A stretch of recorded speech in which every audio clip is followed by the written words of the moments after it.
wonder if you give yourself the same grace and understanding that you might somebody else. That's what we're going to be looking at in this video.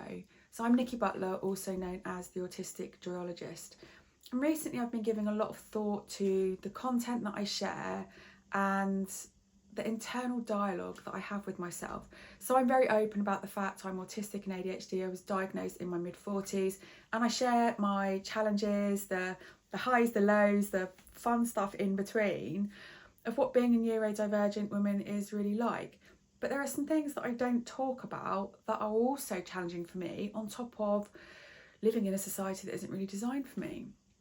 So I have lived in chronic pain for most of my life, and 2 years ago, so in 2022, I had major spinal surgery. I discovered that I was at high risk of paralysis, so I'd had back pain for a long time, very intermittently, and I'd managed that.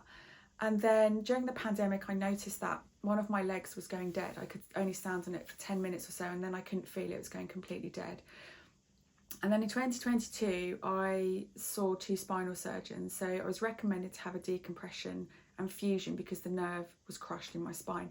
And the second surgeon I saw told me if I didn't have something done very quickly, I would be paralysed and there would be nothing that they would be able to do about it.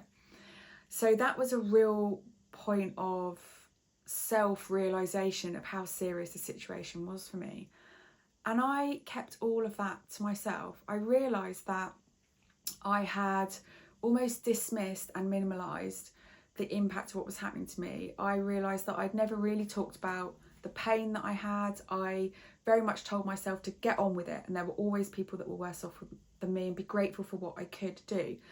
And whilst I do believe that level of kind of dismissing my experiences, I think was rooted back to a very young age when I was undiagnosed autistic and ADHD, and I was always told I was too sensitive, or I was being overly dramatic and just get on with it.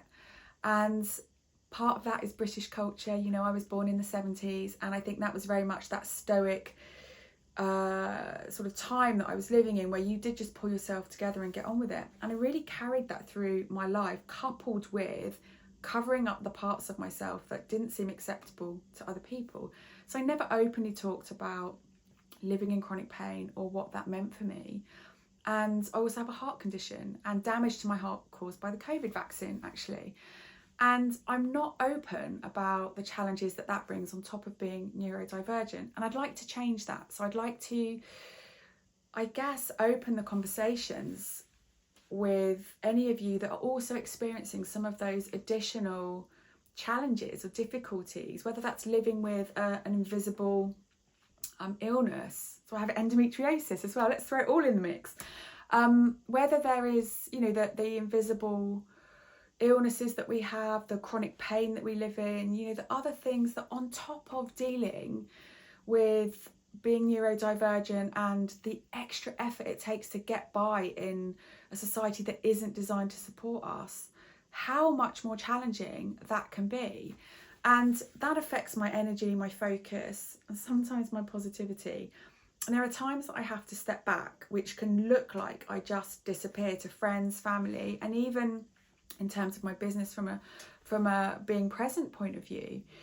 And the reason I've started thinking about this is I've recently discovered that I need more major spinal surgery. So July, which will be 2024, so this July I'm having another major spinal surgery, and this time I'm not going to dismiss the experiences. I'm not going to try and cover up the pain or the discomfort or the fear that I feel around having to go through that again.